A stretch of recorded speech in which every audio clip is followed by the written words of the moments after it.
When I start talking to my friends, so सब लोगों ने कहना यार तूने तो ट्रक ही चलाना है, तुम्हें पढ़ने की क्या ज़रूरत है। जैसे आपको मैंने बताया मेरा शौक है हाइकिंग का, तो मैं हाइकिंग में ये देखता हूँ कि हम एक चेक पॉइंट पे पहुँचते हैं तो वी सी कि सारी चीज़ें सही हैं, इंटैक्ट है।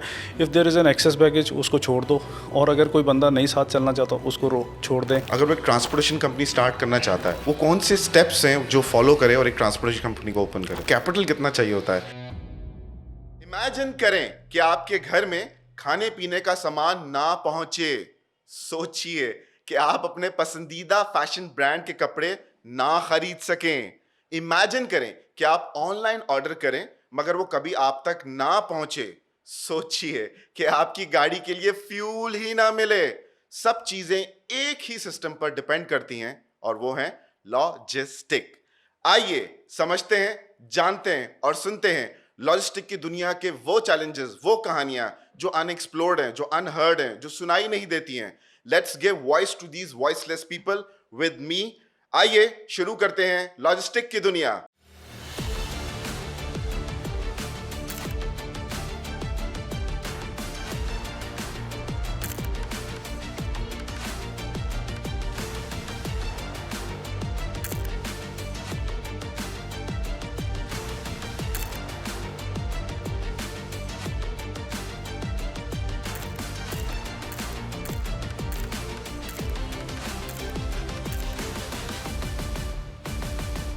Let's learn logistics. Welcome back to my channel let's learn logistics. ये पॉडकास्ट स्टार्ट करने का मेरा सिर्फ एक ही वे था कि मैं लॉजिस्टिक्स की कहानियाँ सुनाऊँ, वो चैलेंजेस, वो इनोवेशन, जो प्रॉब्लम्स जो आमतौर पर हाईलाइट नहीं होते, उनको मैं हाईलाइट करूं। और इसी में सबसे पहले जो नाम मेरा आया वो क्रिसेंट सिंडिकेट मिस्टर हारून साहब, जो डायरेक्टर ऑफ ओनर हैं, डायरेक्टर ऑफ ऑपरेशंस हैं, ओनर भी हैं कंपनी के। और मुझे ऐसा लगता है कि पाकिस्तान के अंदर अगर ट्रांसपोर्टेशन की बात करनी हो तो हारून साहब से बेहतर हो कोई नाम नहीं है। सो वेलकम हारून साहब, कैसे हैं आप? अल्लाह का शुक्र, अल्हम्दुलिल्लाह। थैंक यू ठीक है Mehdi for having me on show. जी।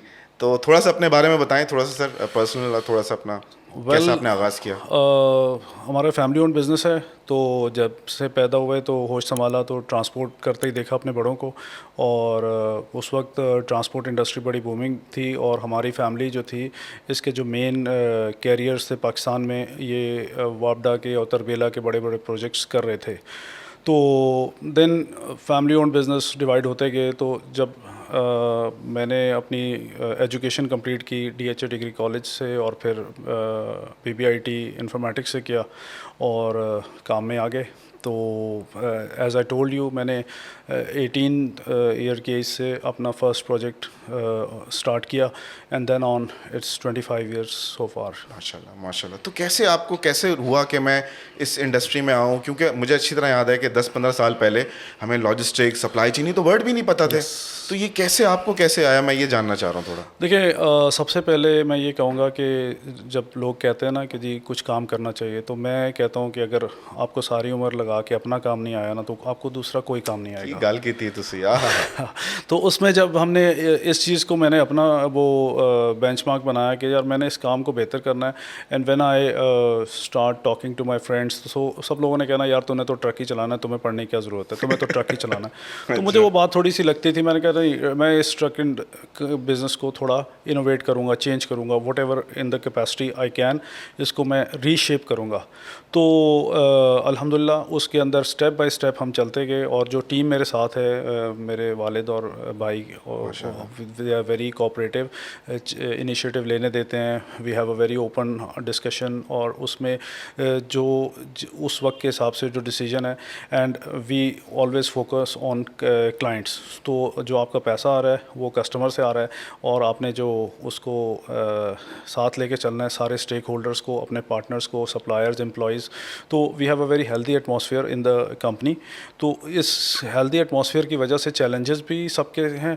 तो जो मेरा मेन इसमें गोल होता है वो ये कि एक की कामयाबी सबकी कामयाबी, एक की नाकामी सबकी नाकामी। बिल्कुल। So we safeguard each others interest, and we look forward for each others growth. तो जब ग्रोथ अगर मिल रही होती है तो देन आपकी पेन आपकी सारी भूल जाती है।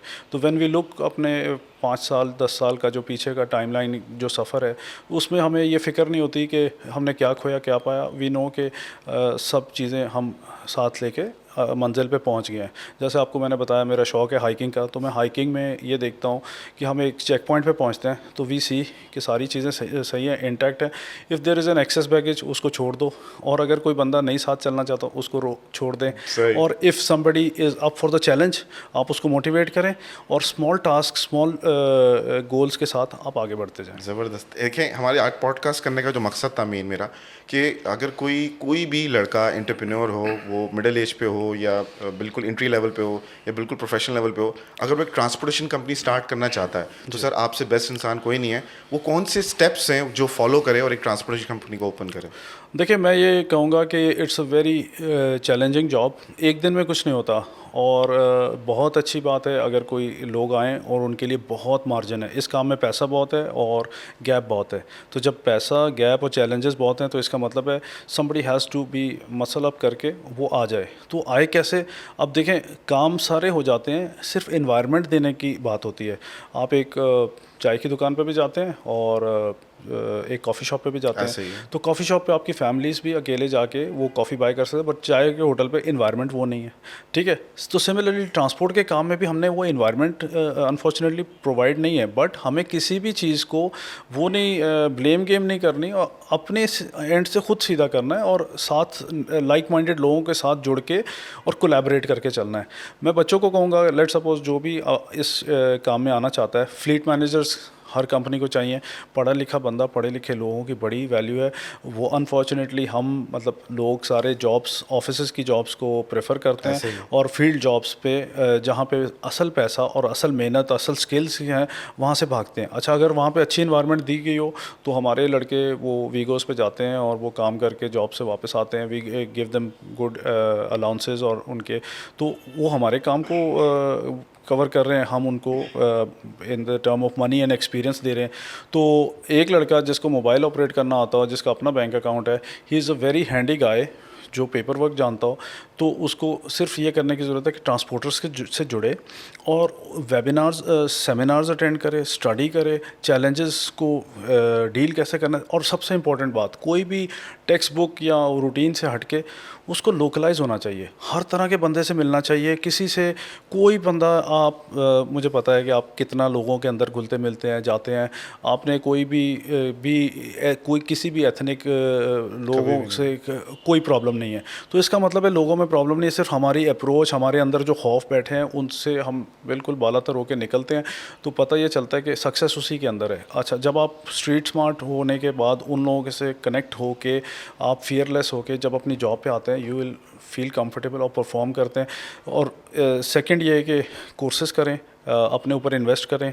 When you have the first and money, अपने ऊपर इन्वेस्ट करें, अपने आप को बिल्ड करें, नेटवर्किंग अच्छी करें। नेटवर्किंग बहुत इंपॉर्टेंट है। और उसके बाद मेंटोर रखें, कि मेंटोर जो आपकी 5 ईयर की ग्रोथ को बताए कि यार you are on a right pace, एक दिन में नहीं आप पहुंचोगे, दिस इज़ अ मैराथन। तो आप 5 ईयर या 1 ईयर के चेक पॉइंट पे बिल्कुल ठीक जगह पे हो, तो somebody should compliment you and you should also compliment yourself कि आप इस में हैं। हम भी एक दिन में ये सारे ख्वाब लगते थे चीज़ें, और अचीव करने में इतनी डिफ़िकल्टी थी कि समझ लें सारी फ्रस्ट्रेशन, और क्योंकि we don't have any financing from bank और एनीथिंग, तो हमने अपने ओन कैपिटल के साथ, क्योंकि इस बिज़नेस को रन भी करना है, इन्वेस्ट भी करना है और सप्लायर को पे ऑफ भी करना है, तो उसमें क्लाइंट की रिक्वायरमेंट के मुताबिक पेमेंट का जो वेट है वो भी फॉलो करना है। तो कंप्लाइंस नहीं है इतने। तो ये बताएं मुझे, चलें आपकी ये बातें बड़ी ज़बरदस्त थी, और आई एम श्योर कि जो लोग हमें देख रहे हैं वो ज़रूर आपकी बात को गौर से सुन रहे होंगे। तो अगला स्टेप जो होता है कि चलें, अब इसने अप्रोच कर लिया, लड़के ने, या कंपनी मिला ली, 4 लोगों ने कंपनी बना ली, तो अब अगला स्टेप जो है वो लीगल रिक्वायरमेंट्स क्या हैं, मतलब क्या वो रिक्वायरमेंट्स जिनसे कंपनी खुलेगी? देखिए, सबसे पहली बात ये है कि आप डिटर्मिन हो, आपको उम्मीद ना हो काम से, आपको यकीन हो। जो यकीन काम से और अपने आप से, ये दोनों चीज़ें कनेक्ट होती हैं, सक्सेस खुद ही आ जाता है। बट उस सक्सेस का एक स्टेप बाय स्टेप सर्किट ये है कि idea back by investment, back by execution, then execution करनी है टीम वर्क में होगी कम्युनिकेशन और consistency, then you get the success. तो इस में से कोई भी आप आइटम स्किप ना करें, कोई भी प्रोसेस को पार्ट स्किप ना करें, and trust the process 1 year 2 year down the line and वही जो बात है कि जी आपने इंटेग्रिटी रखनी है, जो काम कमिटमेंट है उसको पूरे करने हैं, कोई फेक फॉल्स कमिटमेंट ना करें, अपनी कैपेसिटी के ऊपर खेलें, जो आपकी कैपेसिटी में नहीं है छोड़ दें, leave it to the person who has the best in the capacity, but अपनी कैपेसिटी को इन्हांस करें। वो जैसे मैं कहता हूँ चादर देख के पाँव फैलाने वाली बात है, बट अपनी चादर को स्ट्रेच करने में किसी ने रोका नहीं आपको। सही बात है। अच्छा, कैपिटल कितना चाहिए होता है एक ट्रांसपोर्टेशन? जैसे माशाल्लाह I have heard your website, मैंने रीड किया था कि यू हैव 80 माशाल्लाह, yes. 80 आपके पास फ्लीट्स हैं राइट नाउ इस वक्त, ऐसे ही है? और 40 rental units 40 rental crane units हैं और लोडर लिफ्टर वगैरह तो मिला। बहुत बड़े हैं। मतलब आपको पता है हमारा तो पाकिस्तान में रुझान थर्ड पार्टी का है। Yes. हर कोई थर्ड पार्टी हायर करता है। देखें, मैं आपको एक बात बताऊं कि अगर आपने क्वालिटी ट्रांसपोर्टेशन और क्वालिटी अचीव करनी है, then you have to own your equipment, own your team, own everything.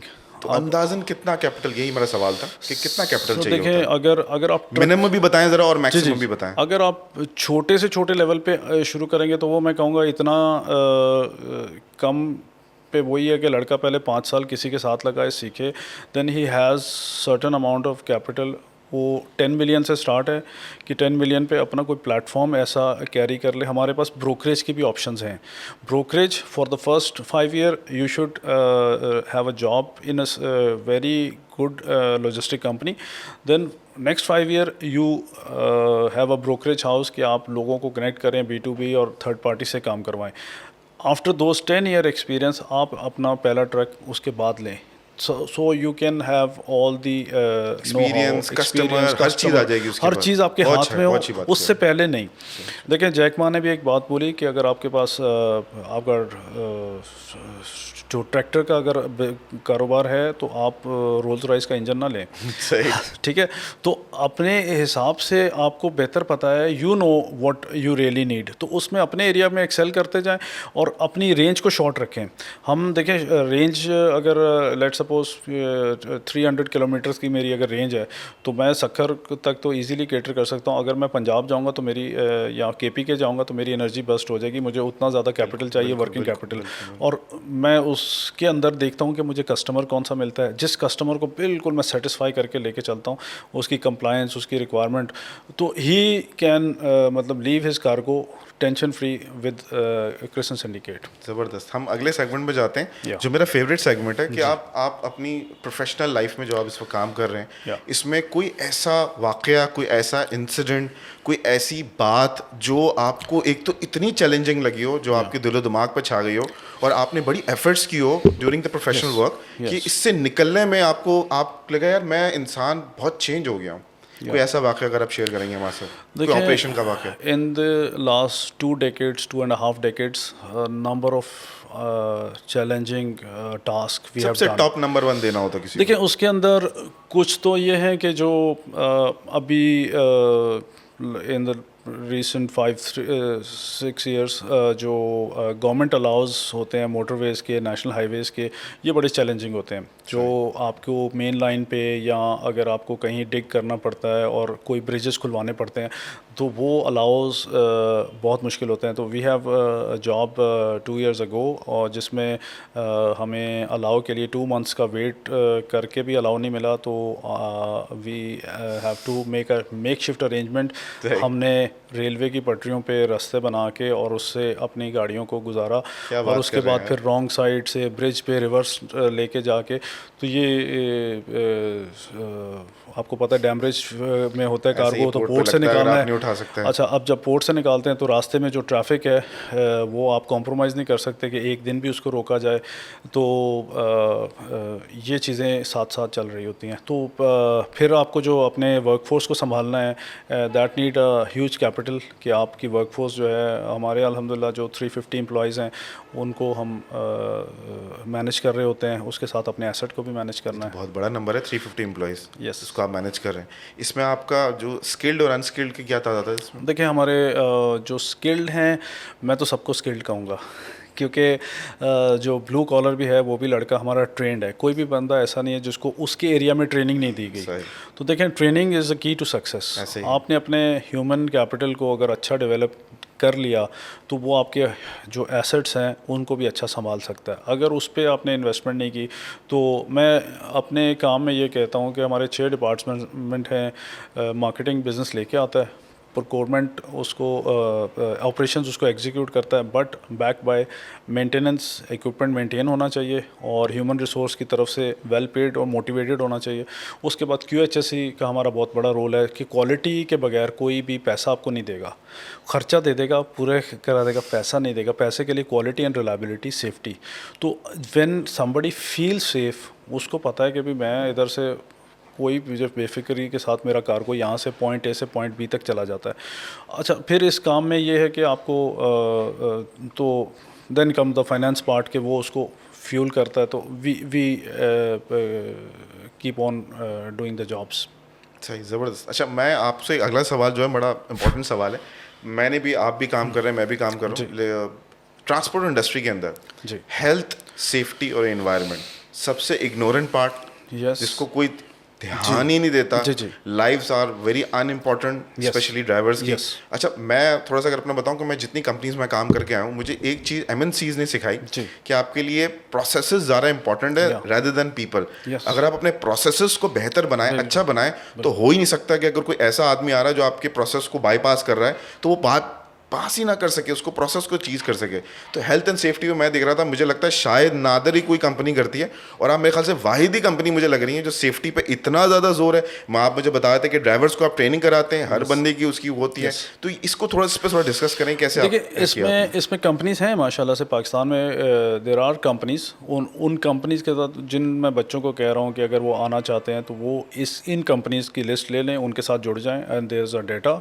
हमारे पाकिस्तान में अगर आप हेल्थ QHSE पे काम कर लेते हैं और then there is no stopping के कोई आपको काम करने से रोक सके। बैकबोन है ये, जो इस पे ध्यान नहीं देते हैं। और देखें, ये आपके अपने एसेट, हमें भी पहले ये खर्चा ही लग रहा होता था और हमें बहुत भारी और कि ये मजबूरी में करते थे, लेकिन ये हमने 2005 से ही इसकी तरफ आना शुरू हुए और we have a QHSE department अल्हम्दुलिल्लाह नाउ। और ये सारी जो वर्कफोर्स है ये इसी को कि यार मेरा कोई भी इक्विपमेंट, मैं इसको ऐसे लेता हूँ कि जैसे फ़्लाइट ऑपरेशंस होते हैं आपके, तो फ़्लाइट जब टेक ऑफ होती है तो टेक ऑफ के बाद देयर इज़ नो स्टॉपिंग के आपके कंट्रोल में नहीं चीज़ें, लेकिन आपने अगर चेक्स पूरे किए हुए हैं, चेकलिस्ट पूरी है, पायलट की ट्रेनिंग है, क्रू के आवर्स हैं, हर चीज़ को मैनेज रखा जाता है, तो देयर इज़ अ फ्लाइट का सेफ ऑपरेशंस, तो there are successful companies. Chances बहुत कम हो तो जाते हैं। आपके रिस्क एक्सीडेंट तो LLDs होते हैं कि अगर कोई चीज़ होती है, इंसिडेंट, नियर मिसेस, तो this is a whole lot of thing जो आप क्लाइंट को जब बताते हैं कि मैं ये सब कर रहा हूँ, जिसका वो ऑडिट करके ही आपको काम देता है, ऐसे तो देन दे फील सेफ कि यार अगर मेरा कार्गो, मेरे बंदे इनके साथ सेफ हैं, तो वो आपको और साथ लेके चलते हैं, सिखाते हैं। अगर एक बंदा बिल्कुल ही उस लेवल पे नहीं होता तो they don't take them on board. हमने बहुत सारी ट्रेनिंग, मैं यही कहूँगा कि जितना हमने सीखा अपने क्लाइंट्स की रिक्वायरमेंट्स को देख देख के सीखा और पढ़ के उनसे पूछा कि भाई क्या रिक्वायरमेंट है, उसको फुलफ़िल करते हुए आगे चलते गए। पाकिस्तान में एक वर्ड जुगाड़ वर्ड है जो ट्रांसपोर्टेशन इंडस्ट्री से बहुत ज़्यादा मुंसलिक है। जी। तो आपकी मैं बातें सुन रहा हूँ तो मुझे ऐसा लग रहा है मैं किसी USA यूरोप में बैठा हूँ, किसी बंदे के साथ बातें कर रहा हूँ। पाकिस्तान की तो ये बातें ही नहीं है। ऐसा ही तो ये जो जुगाड़ वर्ड है, इसमें आप कितना उसको यूज़ करते हैं और कितना उसको चलाते हैं? सर देखें, चल चलाओ और जुगाड़ हमने अपना, सॉरी टू से, तुरा इम्तियाज़ बनाया है। हम जिस दिन इसको छोड़ देंगे ना, हम आगे बढ़ जाएंगे। ठीक है, तो अगर एक बंदे की क्वालिफ़िकेशन पूरी नहीं है और हम कहते हैं कि जी ये जुगाड़, ये भी तो बंदा ये भी खड़ा हो जाएगा, तो there is a whole lot of difference. ठीक है, वो प्रेशर नहीं ले सकता, वो कमिटमेंट पूरी नहीं कर सकता, उसको वर्ड्स ऑन करने का नहीं पता। सिमिलरली जो गाड़ी जिस मकसद के लिए बनाई गई है, अगर वो उस पर यूज़ नहीं हो रही, तो हम जुगाड़ करके उसको मेक शिफ्ट अरेंजमेंट और वो सारा कब तक करेंगे? लेकिन स्मार्टनेस भी तो है। सर कभी देखें, 11th नहीं। आवर में हर चीज सर, मौजूद है लेकिन कुछ हो नहीं रहा। हमने क्या किया, इस स्मार्टनेस के चक्कर में आज हम अपने दुनिया में रैंक देखें, हम इसी स्मार्टनेस की वजह से जहाँ पे खड़े हैं, मैं कोई ब्लेम नहीं करूँगा। 134 पे है, मैं सर देख रहा था 134 LPI। तो एलपीआई इंडेक्स में आप वो 118 पे थे और अब 134 पे आ गए। तो अगर ये जुगाड़ों की वजह से ही हम यहाँ पहुँचे ना, तो मैं ये कहता हूँ, मैं यंग बच्चों से भी यही कहूँगा, देखें एक काबिलियत होती है डिग्री की सूरत में, एक काबिलियत होती है एक्सपीरियंस की सूरत में। आपके अंदर जब वो पूरी तरह काबिलियत आ जाएगी ना, लोग अपना सरमाया आपके हाथ में सौंप देंगे। वेरी वेल सर, ठीक वेरी है? Well sir. तो जब आप अपने अंदर लेट सपोज अगर किसी बच्चे की किसी वजह से एजुकेशन नहीं पूरी हो सकी, तो वो अपनी काबिलियत एक्सपीरियंस के साथ इतनी करे कि लोग उसको दे फील सेफ कि यार मुझे तो इतना बर्डन और प्रेशर नहीं मैं ले सकता, मुझे ये तुम हैंडल करके दो। ज़बरदस्त ज़बरदस्त। एक और इम्पोर्टेंट सवाल जो मेरे जहन में भी है, मुझे भी बीच में कभी लगा कि यार मैं भी अपनी कंपनी स्टार्ट करता हूँ। जी। फॉर एग्जांपल मुझे मेरे दोस्त ने मशवरा दिया कि यार तुम पहले एक ट्रक ज़रा बाय करो, हाँ एक ट्रक बाय करो जी। और उसको चलाओ, उसको रोलिंग करो, रोलिंग करने के बाद उससे 2 लेना, 2 से 4 लेना, 2 8 लेना, 10।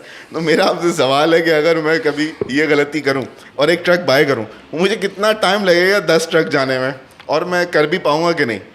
सर आपने थोड़ी सी मुझे बात वहाँ हिट किया है कि जो मैं अक्सर लोगों को कहता हूँ कि तुम्हें दिल लगी भूल जानी पड़ेगी मोहब्बत की राहों में आकर तो देखो। तो इसमें इतने चैलेंजेस हैं कि जब तक आप उस तालाब को स्विमिंग पूरी तरह सीख ना लें, आप डूबने के लिए अपने आप को मतलब कूद ना कूदें। अच्छा, उसमें इशू ये है कि हमें पूरे सर्किट का नहीं पता कि हम थोड़ी सी लाव लाव कहीं से वो आवाज़ आती है तो हम चीज़ें ले आते हैं। हमें यूज़ करनी चाहिए रिसोर्सेज।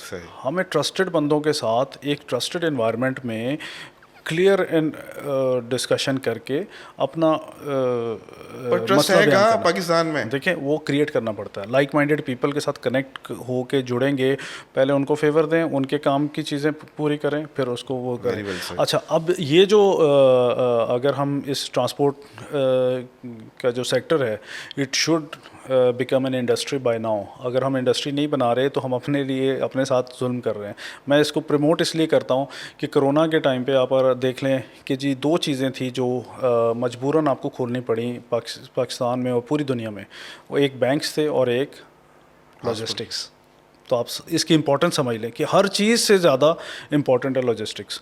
कि किसी बंदे ने भी अगर जाना है, अभी इस करंटली हम 94% रोड ट्रांसपोर्ट यूज़ कर रहे हैं और बाकी हम सारा रेलवे और 3% 6% रेलवे है और 3% या 2% एयर है। तो रोड के आप हालात देख लें और रोड पे जो कैरी करने वाली चीज़ें हैं आप उनको देख लें। अच्छा, अब हम जो यंग लड़के कम कैपिटल के साथ आते हैं वो पैसा कैसे कमाएं? अब असल मेन चीज़ तो पैसा है। अब पैसे में ये है कि वो सर्विस दें, और सर्विस देते हुए देखें इनकी टायर्स भी और इनके साथ जो इनके चैलेंजेस हैं उस पर स्टडी करें। स्टडी करने के बाद ट्रांसपोर्टर इटसेल्फ खुद इतना इन्वॉल्व वो होता है, उसको तो कोई कंसल्टेंट चाहिए कि यार मेरी पेन तू दूर कर दे, और सोल्यूशन देके जब यंग लड़के जाएंगे तो मैं इस बात पे बिल्कुल समझता हूँ कि आज भी बहुत सारे एरिया हैं जिनको मैं नहीं टैप कर सका, कोई नया लड़का या यंग जनरेशन आके उसको टैप करती है तो पता ये चलता है यार ये मसले का तो हल निकल आया। तो जब आप चीज़ों को हल करते हैं, जैसे मैंने अपने 6 डिपार्टमेंट के थ्रू मैंने अपनी पूरी कंपनी का एक बैकबोन निकाल लिया कि यार ये चीज़ होगी तो इसने देखना, ये चीज़ होगी इसने देखना, और मैं उनको सुपरवाइज या मॉनिटर कर रहा हूँ। तो मॉनिटरिंग करके हम देखते हैं कि ग्रोथ हो रही है कि नहीं हो रही, और इंटेग्रिटी है कि यार कस्टमर को ना अच्छी सर्विस देनी है, नाराज़ नहीं करना। तो इसी सवाल से एक और सवाल है कि अब जब कॉन्ट्रैक्ट आप कर रहे होते हैं कस्टमर के साथ, जी। तो आप नेगोशिएट कैसे करते हैं उसके साथ? जो मैं भी आपके साथ कर चुका हूँ कई बार तो, और आप इतने अच्छे आदमी हैं कि आप मुरब्बत में कह भी नहीं पाते। देखिए वो जो उसने कहा ना, do you think you have an otherwise, तो वो जो कॉन्ट्रैक्ट में लिखा था वो मानना पड़ता है। सही। अब आपको उतनी अपने आप को मस्कुलर करना पड़ता है कि आप उन सारी टर्म्स को कैसे फुलफिल करते हुए स्माइल अपनी बरकरार रख सकते हैं और आप अपने आप को सर्विस लेवल मेंटेन कर सकते हैं। जो सर्विस लेवल्स को मेंटेन करने के लिए कि ज़ाहिर बात है मैं कस्टमर से काम करते उससे बोरो तो नहीं कर रहा हूँगा, या मैं उसको अपनी मजबूरियाँ बता के उसको, तो वो मुझे तीसरे दिन वो दूसरे दरवाजे से एग्ज़िट करा देगा। सही है। तो हमें उसकी सारी डिमांड्स को पूरा करते हुए उस चैनल को जब हम आप डोर पे एंटर होते हैं तो अपनी पहले चीज़ें पूरी रखनी पड़ेंगी। एक मैं चीज़ इसके साथ अपनी यानी कि मेरा हार्ड अर्न जो एक्सपीरियंस है वो मैं शेयर करूँगा। वो ये है कि देखिए, दुनिया में कोई भी बंदा आपको ना इजी मनी नहीं देता। पहले आप उसको फेवर दें, उसका बोझ उठाएं, उसको इजी कराएं, फिर वो अपने कुछ पैसों में से कुछ हिस्सा आपको देना शुरू कर देता है। और जब आप वो बोझ कैरी करने, पहले आप अपनी कैपेसिटी देखें, उतना लोड लें जितनी आपकी कैपेसिटी है, और वो कैपेसिटी लेके आप बिल्कुल कमिटेड होकर अगले के साथ खड़े हो जाएं। जो भी कस्टमर होगा, जो भी सर्विस इंडस्ट्री का रूल है, वो कहीं ना कहीं वो भी फंसे होते हैं, ठीक है। तो जितनी आपकी कैपेसिटी है उस हिसाब से लोड लें और कमिटमेंट के साथ चलते जाएं। There is no stopping. एक बहुत बड़ा मसला और मैं डिस्कस करना चाहता हूँ, फ्यूल प्राइसेस का। जी। क्योंकि आपको तो नहीं पता होता, कभी फ्यूल हाइक्स बढ़ जाती हैं, कभी कम हो जाती हैं, कस्टमर को रिटेन भी करना है, उस पर भी इम्पैक्ट नहीं डालना। बिल्कुल। इस चीज़ को आप कैसे हैंडल करते तो हो? देखिए, इसका बड़ा सिंपल प्रोसेस है। पहले तो आप फ्यूल को एक हवा ना बनाएं कि फ्यूल इज़ हम किसी भी चीज़ की प्राइसेस और चैलेंजेस को इतने हैं कि अगर वो लिखना बैठें तो मैं काम ही ना करूं। सही। तो हम कॉन्ट्रैक्ट्स में लिखते हैं कि जी फ्यूल की प्राइसेस इतने % मेरे कॉन्ट्रैक्ट या उसके साथ में जुड़ी मौजूद है, ये तो मैं एब्जॉर्ब करूँगा, इससे ऊपर we will negotiate the price, adjust the price accordingly. तो वो एक फार्मूला बना होता है। तकरीबन जितनी भी कंपनीज़ हैं जो आपसे ये पूरी कंप्लाइंसेस कराती हैं, फिर उनको भी पता है कि यार ये इट्स अ जेन्युइन प्रॉब्लम, तो ये इससे ज़्यादा नहीं होगा, तो वो उसमें एस्केलेशन मिल जाती है। मेरे ख्याल से कोई फार्मूला भी होता है यस, जो हम भी यूज़ हाँ, करते तो हैं। वो कंबस्शन जो है वो that is 65% fuel combustion and 35% is your other price. वो हर एक का कोई परसेंटेज का थोड़ा सा अलग अलग होता है। तो जैसे ही आप वो फ्यूल को वो कॉन्ट्रैक्ट्स के अंदर मौजूद होता है, तो मैं ये इसमें भी कहूँगा कि आप किसी ऐसे कस्टमर के भी हत्थे ना चढ़ें कि जो जिनकी रेपुटेशन बहुत अच्छी नहीं है और जो मेक शिफ्ट अरेंजमेंट लोगों से बदल बदल के कर रहे हों। तो जो रेप्यूटेड कंपनी है उस एरिया में उनके साथ काम करें। अरुण भाई, आप भी एक सर्विस इंडस्ट्री में काम कर रहे हैं, मैं भी एक सर्विस इंडस्ट्री में काम कर रहा हूँ। तो एक सवाल है जो बड़ा हम दोनों के बड़े दिल के करीब है, और वो है लेट पेमेंट। कि जब पैसे नहीं आते, जब आप अपनी सर्विसेज दे रहे हो, अपनी जान दे रहे हो, ट्रैकिंग दे रहे हो, विजिबिलिटी दे रहे हो, कस्टमर के दिन रात का, मुझे पता है मैं 4 बजे कॉल कर रहा था और आप फ़ोन उठा रहे हो, उसके बाद मैं आपको पेमेंट, अगर मैं नहीं दे रहा पेमेंट, कस्टमर अगर नहीं देता, आपकी क्या स्ट्रेटजी होती है पाकिस्तान में स्पेशली? सर, उसमें देखें, you have to create your own buffer. आप जितना शाउट होके या परेशान होंगे, कस्टमर को तंग करेंगे, कस्टमर दूर भाग जाएगा, ठीक है, क्योंकि उसके पास जो दूसरी ऑप्शन है वो इतना तंग नहीं कर रहा समहाउ। अच्छा, अब मेरे पास मेरे मल्टीपल बिजनेसेस में कोई बिज़नेस मेरा सपोर्ट करता है कि मैं उस 70 या 120 डेज़ के टाइम को पूरा कर लूँ। तो मैं अपने जब चैलेंजेस होते हैं, वो 5 चैलेंजेस और 5 अचीवमेंट्स मैं रोज़ या वीकली लिखता हूँ। तो जो वो चैलेंजेस हैं वो पहले हुआ करते थे कि काम पे चीज़ों को पूरा करना, फिर है कि काम पे चीज़ों को पैनिक हो जाता था जब एग्जैक्ट काम की डेट आती थी। तो मैं अब हिसाब लगाता हूँ कि सबसे मुश्किल काम ये है कि काम करने के बाद पेमेंट आने तक का वेट। तो उसमें जो आप मेरी तस्वीरें देखते हैं कि मैं कहीं टूर पे निकल जाता हूँ, वो that is to kill some time. हमारे एक दोस्त है मिस्टर दानिश सिद्दीकी, जी, आज हम पॉडकास्ट करने जब आ रहे थे तो उन्होंने कहा यार मेरी तरफ से एक सवाल पूछना आ रहा है कि भाई आप यहाँ जाते भी हैं असली में या सिर्फ पिक्चरें लगाते हैं? देखिए, मोस्ट ऑफ द टाइम मैं जाता हूँ ना, तो मैं सारी पिक्चर्स रैंडमली वहाँ पे कोई गैलरी या कुछ नहीं बना के, तो वो आहिस्ता आहिस्ता थोड़े थोड़े करके पोस्ट कर रहे होते हैं। वो इसलिए कि वो ख्वाब वाली बात बताएं जो आप मुझे कह रहे थे। कौन से वाले? वो कि ये ख्वाब। जी जी, तो वो कुछ तस्वीरें मेरी वो होती हैं जो बकेट लिस्ट की हैं कि जो करना है, और कुछ हैं जो मैं कर चुका हूँ।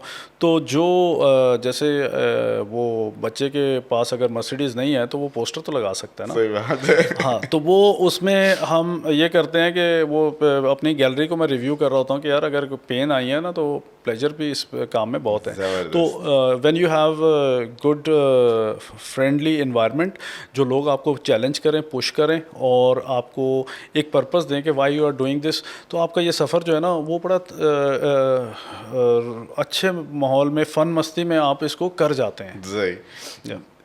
एक और अहम सवाल है, मैक्रो इकोनॉमिक्स का एक बिग व्यू पे देखते हैं। इमेजिन करें कि आपको हमने ट्रांसपोर्ट एसोसिएशन का सर्वर बना दिया। इमेजिन करें आपके पास पावर आ गई। इमेजिन करें कि पाकिस्तान में आपको कहा जाता है कि अगर कोई एक पॉलिसी अगर आप चेंज करें और उसके चेंज से एक बहुत बड़ा मैग्नीट्यूड, एक बहुत बड़ा इम्पैक्ट आए, वो क्या होगा? सर, सबसे पहले तो इस ट्रांसपोर्ट सेक्टर को मैं इंडस्ट्री बनाऊंगा। तो इंडस्ट्री जो है बेसिकली इसका जो मैं थोड़ी सी इसकी रोल या इम्पोर्टेंस को एलेबरेट कर दूं कि why I am in this business, because it's a significant business और इसके बैकबोन है हर कंट्री की सप्लाई ऐसे ही, चेन। बिल्कुल ऐसे ही। तो जो सप्लाई चेन है उस सप्लाई चेन को मैं उसमें स्टैंडर्डाइज कर दूंगा कि इंडस्ट्री के थ्रू कि जी इस रूल और कैपेसिटी और जो भी वायलेशन कंप्लाइंस के बगैर कोई काम नहीं चलेगा। वो थोड़ी देर के लिए मुश्किलें होंगी, एक आध साल कंपनियां ज़रा सी तंग होंगी, लेकिन उसके बाद क्या होगा, जुगाड़ बंद हो जाएगा और हम एक सेट पैटर्न पे आ जाएंगे। वरना ये ऐसा ही है जैसे आप चीटिंग को अलाउ कर दें तो आपका फिर उसके बाद क्या क्राइटेरिया रह जाएगा, क्या आप ह्यूमन कैपिटल कैसा प्रोड्यूस कर रहे हैं। तो इसका मतलब है कि हम दुनिया के साथ कंपैटिबल नहीं हो रहे और हम जो चीज़ बोल रहे हैं वो दिखा कर नहीं पा रहे। तो उस जो सेक्टर इंडस्ट्री में फिर सारी बातें लोगों के लिए इजी फाइनेंसिंग भी हो जाएगी और बच्चों के आने का एक रास्ता भी खुल जाएगा। जो यंग जनरेशन है जो इसको सिर्फ एक समझती है कि पता नहीं मैं कहाँ से कौन से पार्ट से स्टार्ट करूँगा, तो यार देयर इज़ अ लॉ। अब आप समझें कि कोई भी चीज़ मैं अगर ट्रांसपोर्टर को सर्विस ही दे रहा हूँ ना, मैं इसको लुब्रिकेंट से प्रोवाइड करना शुरू कर दूँ तो मेरे पास ना ट्रांसपोर्टर ख़त्म होते हैं ना उनकी लुब्रिकेशन की रिक्वायरमेंट है। ऐसे ही तो लंबी जी लिस्ट जी है। लंबी लिस्ट है। तो एक जो दूसरा मैं काम इसमें एक नहीं होगा, वो सेकंड ये है कि जी रोड पे अनसेफ एक्ट और अनसेफ कंडीशंस को ख़त्म करना होगा हमें वंस एंड फॉर ऑल। देखें ये बहुत बड़ी ज़रूरी बात है इस बात पे जोर देने की कि हम ये बर्निंग टॉपिक है जी वैसे जी राइट नाउ, हर जो डंपर जले हैं जो और जो मरे हैं लोग, हाँ, तो मैं इस पे बात करना चाह रहा था। जी जी तो हम हर साल 36,000 लाइफ्स जो है ना वो लूज़ करते हैं ट्रांसपोर्ट पे रोड कर एक्सीडेंट। रहे हैं यार, और आप 10 सालों की लगाएं कितनी है, 3,60,000। बात करें 36,000। यस 36,000 ये सर्वेस के ऊपर जो रिपोर्ट आती है, और ये वो हैं जो रिपोर्टेड हैं। जो रिपोर्टेड नहीं है वो कितने लोग हैं, बहुत सारी फैमिलीज़ के अंदर वो लोगों की रोड एक्सीडेंट में, हमारे तो वैनें जो हैं वो ट्रेन के आगे आ गई, स्कूल के बच्चे सारे। तो वो सब प्रिवेंट हो सकता है। प्रिवेंट कैसे होगा कि जी आप ड्राइवर को ट्रेनिंग दें, व्हीकल की कंडीशन को बेहतर करें, स्टैंडर्डाइज करें, और उसके बाद उसको जो ड्यू प्रोसेस पे ट्रेनिंग, रिफ़्रेशर, और वो देखें हम कितनी बड़ी जिम्मेदारी दे रहे हैं। आप अब इमेजिन करें आपका बच्चा स्कूल जा रहा है, तो जिस ड्राइवर के पास जा रहा है उसका पास लाइसेंस नहीं हो, तो इज़ इट पॉसिबल कि वो आप उसको बच्चा उसके हैंड ओवर करेंगे, लेकिन आपको नहीं पता, आपने कभी वो चेक करने की वो नहीं कभी भी नहीं की। तो जो अथॉरिटीज़ जिन पे हम रिलाई करते हैं, अब आपको भी पता है वहाँ पे और इम्प्रूवमेंट की गुंजाइश है, because we are compromising lifes. तो जब ह्यूमन लाइफ कॉम्प्रोमाइज जहाँ पे होगी वहाँ पे ग्रोथ कैसे होगी। इसका कोई सदेबाब कोई, अगर आप तो एक इंडस्ट्री में काम कर रहे हैं सर, हमने क्या करें यार, हमने उसमें ये किया कि काम बंद कर देंगे लेकिन लोगों की हम फैटेलिटी या इंजरी बर्दाश्त नहीं करेंगे। तो जब आप इस लेवल पे आ जाए ना तो ये होती है सीरियसनेस। तो सीरियसनेस में ये होता है कि all stakeholder on the table, they are responsible for this damage, कि अगर वो ह्यूमन लाइफ बेचारे, उस बच्चे का क्या कसूर है जिसका बाप रोड पे मर गया, या उस बाप का क्या कसूर है जिसका बच्चा, तो ठीक है। अब उसको जो दूर करने के लिए all accident can be prevented. हमने एक वर्कशॉप की, उसमें बहुत इस बात पे स्टडी हुई कि कौन सा एक्सीडेंट है जो प्रिवेंट नहीं हो सकता।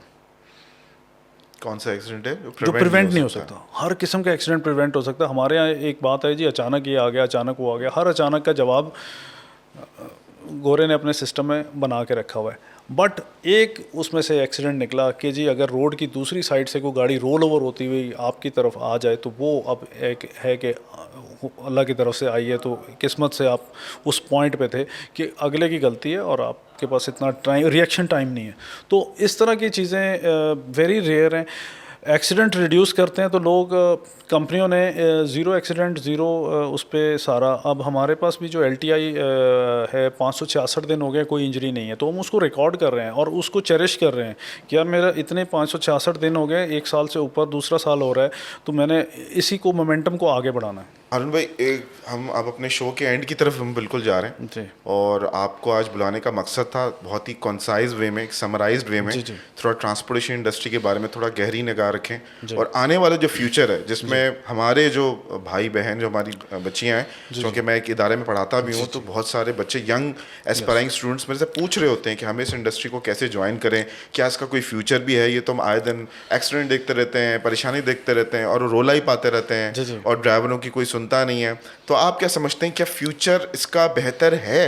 क्या TIR की जो मूवमेंट है इंटरनेशनली, जो सब बातें हो रही हैं, उज़्बेकिस्तान से ट्रेड की बातें हो रही हैं, मूवमेंट की बातें हो रही हैं, ये बड़े अच्छे ख्वाब ही हैं या वाकई इनकी कुछ हकीकत भी है? नहीं, देखें, ये एक्चुअली हर चीज़ प्रोग्रेस की तरफ जा रही है। अब हमें प्रॉब्लम्स की तरफ नहीं फोकस करना, सोल्यूशन बेस्ड बात करनी है, सोल्यूशन की तरफ फोकस करना है। Every individual, be it male और फीमेल, दे कैन कंट्रीब्यूट। हमारे पास थार में प्रोजेक्ट चल रहा है, उसमें जितनी भी गाड़ियाँ उन पे फीमेल ड्राइवर्स हैं, ठीक है, और फीमेल ड्राइवर्स हिंदी औरतें हैं, ठीक है, क्या लोकल। बात है। यस। एंड उन्होंने कहा कि जी हमें पैसा कमाना है, उन्होंने कहा आ जाओ नौकरी, उन्होंने कहा कौन सी, उन्होंने कहा जी ये, और ट्रेनिंग ली और ड्राइवरी सीखी और अब वो डंपर वहाँ पे चला रही हैं, ठीक है। तो अगर चाइना में एक खातून चला सकती है ट्रक, तो वो सिंध में भी चला रही है, ठीक है। अब वी नीड टू पोर्ट्रे। अब कराची में आप देखें 2 साल में एक कल्चर लोगों ने डेवलप किया कि जी हमें थोड़ी सी स्पेस देनी होगी कि जी वो जो बाइक पे आपको अब लड़कियां या औरतें नज़र आ रही हैं कि वो आना जाना उनका कम्यूटिंग इजी हो गई है, they don't depend on anybody, और वो बस में स्क्वीज़ होके जाने की बजाय अपनी स्कूटी निकालती हैं, जा रही हैं। तो उनके मुताबिक स्कूटी इतनी लाइट बना दी कि उसको ना किक है ना कुछ है। तो हमारे एक दोस्त हैं, उस पर काम कर रहे होते हैं, उन्होंने इसको बहुत इस एरिए में वो किया। तो देखने की ज़रूरत है कि सोसाइटी हम सारी की सारी एक एक उसका इन्हांस करते हुए अपनी कैपेसिटी बिल्ड करें और उसको उसके मुताबिक करें।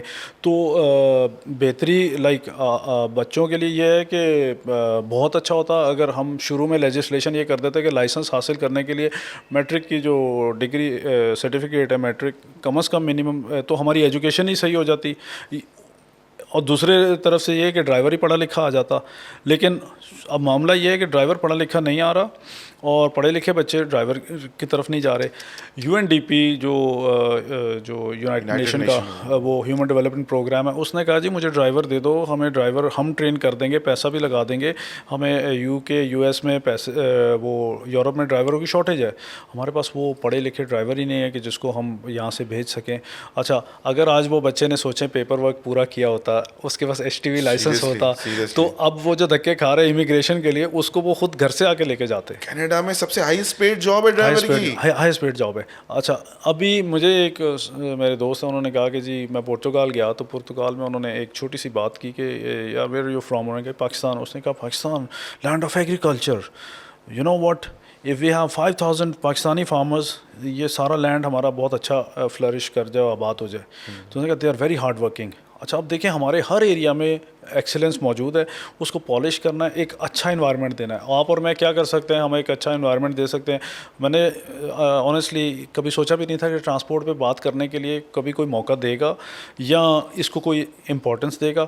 अच्छा, हमें अपने मैं ये कहूँगा कि टोल प्लाजाज हैं, आप देख रहे हैं ऑर्थोडॉक्स स्टाइल में, वो एक एक पर्ची लेके 15 रुपये की वो, या वो आप छोड़, वो दुबई में वो गेट्स के ऊपर चले गए हैं। तो हमें भी गेट्स, वो पैसा देने में किसी को प्रॉब्लम नहीं, लेकिन प्रोसीजर शुड बी रोबस्ट और फास्ट मूविंग, कि हमने अपनी ट्रैफिक को इंक्रीज़ करना है। अब देखें पाकिस्तान एक चीज़ में नंबर 2 पे है, वो आप बड़ी एक कंसिस्टेंट फिगर है। वियतनाम इज़ ऑन नंबर 1 कि GDP में जो कंट्रीब्यूशन ट्रांसपोर्ट का है वो वियतनाम का नंबर 1 है, पाकिस्तान का नंबर 2 है। Seriously? Yes, that's news for me. Yes. ये आप पाइट के सर्वे में आपको शेयर करूंगा, उसमें मौजूद है। उसमें US और वो, क्योंकि उन लोगों के पास GDP के लिए और बहुत सारी चीज़ें हैं। और देखिए उन्होंने इस चीज़ को इंपॉर्टेंस कैसे दी कि USA का सदर अपने पिछले टेन्योर में, अभी करंट जो है, उन्होंने पिछले टेन्योर में एक उनकी फेमस ट्रकिंग कंपनी है UPS, उसको, उसके ड्राइवर को स्टेज पे बुला के कहता है America runs on this guy. क्या बात है। ठीक है, तो क्या उस बंदे के ड्राइवर के दिल में प्राइड आएगी कि अमेरिका मेरी वजह से चल रहा है, ठीक है, क्योंकि सप्लाई चेन। तो जब ओबामा ने कहा कि जी अमेरिका ने ग्रो करना है तो सप्लाई चेन में हमें और इन्वेस्ट करना पड़ेगा। क्यों कि रोड वर्क्स, चीज़ें, फ्लेक्सिबिलिटी, हर चीज़ उस वक्त तक ज़ीरो है जब तक अपने डेस्टिनेशन पे नहीं पहुंचती।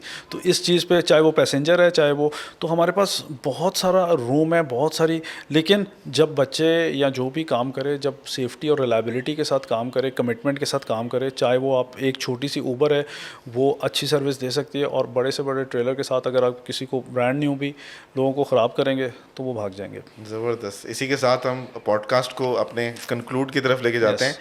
अरुण भाई मजा आ गया। अच्छा, right. एक चाय जब गरम पीते हैं ना तो उसके साथ वो वाला मजा आ गया। सही और है। इतने कम वक्त में आपने इतनी जामे बात की, इतनी कंक्लूड बात की। Yes. और एक पेन पॉइंट है, जैसे आपने बताया ना कि लॉजिस्टिक्स के बारे में आपने कहा यार शायद मुझे कोई बुलाए, टीवी शो पे शायद किसी को बुला लेते हैं, मैं कई जी। टीवी शोज में गया हूँ, Yes. वो छोटे छोटे पॉइंट के लिए बुला लेते हैं, लेकिन Yes. बाकायदा तो Yes. ये मेरे जहन में एक ड्रीम था कि मुझे इस बारे में बुलाना है, अनसंग हीरोज जो पीछे काम कर रहे हैं उनको, जैसे आपने प्राइड वाली बात बोली, Yes, yes. यही मेरे जहन के अंदर कि मैं ऐसे लोगों को बुलाऊंगा जो वॉइस दूंगा ताकि वो इस सेक्टर को बताएं ये प्राइड वाली बात है भाई, ये ब्लड है हमारी। एग्जैक्टली। और structure का। अगर हमने पाकिस्तान को, आने वाली नस्ल को आगे सही तरीके से लेके चलना है, देखिए अकेली गवर्नमेंट ने कुछ नहीं करना, अकेले प्राइवेट सेक्टर ने कुछ नहीं करना, सब ने ब्लेंड होके एक चीज़ बनना है और एक आवाज़, एक नेशन। और उसमें करना एक ही चीज़ है कि हमें अब एक जज्बे के साथ इसको समझना है कि मेरा रोल क्या है, मेरी कैपेसिटी क्या है, इसमें मैं क्या कर सकता हूँ। देखिए हम थोड़ी सी इमोशनल कौम है, ज़लज़लों पे और सैलाबों पे हम बहुत जज्बात में आके लोगों की मदद करते हैं, लेकिन कंसिस्टेंट नहीं रहते कि वो एक टाइम पे आके, क्योंकि इन्वायरमेंट नहीं है। अगर एक इन्वायरमेंट बिजनेस को भी सपोर्ट नहीं करते। जी, तो हम उसमें हम देखें कि यार मेरा लॉजिस्टिक में अब मैं अपनी तरफ से क्या कर सकता हूँ। जब ऐसी कोई कैटास्ट्रोफी आती है तो हम अपने लॉजिस्टिक के फेयर ऑफ कर देते हैं। जो लोग कंट्रीब्यूट करना चाह रहे हैं तो मैं किस तरह कंट्रीब्यूट करूँगा, मैं उसको वो फ्री में वो कर दूंगा, ठीक है। तो हम ये सोचते हैं कि यार बिल अल्लाह मियाँ से ले लेंगे, ठीक है। तो इनको बिल अल्लाह मियाँ से ले लेंगे। हाँ, क्या बात है। तो बात वही है कि you need to give back the service. अब हमारे यहाँ हर तरह की इंडस्ट्री है। और एक मैं चीज़ बिल्कुल इस शो के तवज्जो से कंक्लूड हो रहा है, लेकिन मैं बात ऐड करूँगा अपने दिल की, कि मुझे मेरे अक्सर दोस्त वो बोलते हैं कि जी कहाँ पैसा जो है वो जी फ्रूट के बिज़नेस में बड़ा पैसा है, रेस्टोरेंट के बिज़नेस में बड़ा पैसा है, ग्रोसरी के स्टोर खोल लें फ़ौरन कैश आ रहा होता है। तो आप बताएं पैसा मतलब ऐसे ही है या what is your view point? मैं कहता हूँ मेहनत में पैसा है, ऊपर से अल्लाह मेहनत में पैसा है। आप जिस काम में मेहनत करेंगे अल्लाह ताला उसमें फल डालेगा, ऊपर से अल्लाह की रज़ा, नीचे इत्तफाक इन योर टीम, और you keep doing the hard work, success will be yours. ज़बरदस्त सर, आपने तो मतलब आखिरी कोट ही एंड कर दी। कोई एक आखिरी बात जाते जाते, कोई एक शेर, कोई आप गीत सुनाना चाहते हैं, या कोई भी ऐसी बात जो बच्चे देख रहे हैं, हमें यंग एंटरप्रेन्योर्स देख रहे हैं, उनके लिए इंस्पायरिंग, कोई भी ऐसी जो आपका दिल करे। देखिए मुझे मैं हर एक फोरम पे यही कहता हूँ कि जी अपने लोगों से मिलें, अपने एरियाज़ को जाके देखें, एक्सप्लोर करें। मैं मेरे काम की वजह से मुझे पूरा पाकिस्तान, जितने शहर हैं मैंने सब देख लिए। तो जब मेरे पास पैसे कम होते हैं मैं लोकल टूर करता हूँ, जब ज़्यादा होते हैं तो इंटरनेशनल भी कर लेता हूँ। तो सो फार जितना आप ट्रैवलिंग करेंगे ना आप उतना सीखेंगे, आप देखेंगे आपके प्रोसेसेस, आपकी चीज़ें कैसी हैं। तो बात जिस पे आपने कहा वो ख़त्म करें, वो ये है कि जिसमें जितना इल्म होगा ना उतनी ज़्यादा उसकी बर्दाश्त होगी। तो जिसकी अगर बर्दाश्त नहीं है इसका मतलब उसके इल्म में कमी है। तो जब आप बाहर की दुनिया में देख लें उनका इल्म हमसे कितना ज़्यादा है और उनकी बर्दाश्त भी ज़्यादा है, उनकी ग्रोथ भी आपके सामने है। तो हमें हर जगह पे, हर सेगमेंट में, अपने सिस्टम में, अपनी फैमिलीज़ में अपने बर्दाश्त बढ़ानी पड़ेगी। और बर्दाश्त कैसे बढ़ेगी? अपना इल्म बढ़ाएं। और इल्म जो है वो जो हमें कुरान और सुन्नत से मिला है उसके थ्रू हम अपने अंदर डालें, और जो हालात से सीखा है लोगों को डराएं नहीं, लोगों को हौसला दें, तसल्ली दें। ये इतनी मुश्किल चीज़ नहीं है, साथ मिलाएं, शाबाश दें, कॉम्प्लीमेंट दें, एक हेल्दी इन्वायरमेंट के अंदर काम करते हैं तो यू कैन डू वंडर्स। ज़बरदस्त व्यूवर्स, इसी कमाल की बात के साथ हम अपने शो को एंड करते हैं। लेट्स लर्न लॉजिस्टिक एक ऐसा शो हमने बनाया है जिसमें हम सप्लाई चेन की बात करते हैं, लॉजिस्टिक्स की बात करते हैं, उन अनसंग हीरोज़ की बात करते हैं। अगर आप भी समझते हैं कि आपको यहाँ पर आना चाहिए तो आप हमें नीचे कमेंट कर सकते हैं, हमें लाइक करें, शेयर करें, सब्सक्राइब करें, क्योंकि मेरे ख्याल से पाकिस्तान के ये वाहिद लॉजिस्टिक बेस्ड शो जो हम स्टार्ट कर रहे हैं जिसमें हम सप्लाई चेन की बात कर रहे हैं, लॉजिस्टिक्स की बात कर रहे हैं, आपकी बात कर रहे हैं, मुल्क की बैकबोन की बात कर रहे हैं। और मुझे लगता है कि अगर आप हमें सपोर्ट करेंगे तो हम इसको और बेहतर तौर से बहुत अच्छे तरीके से हम कर पाएंगे। Thank you so much.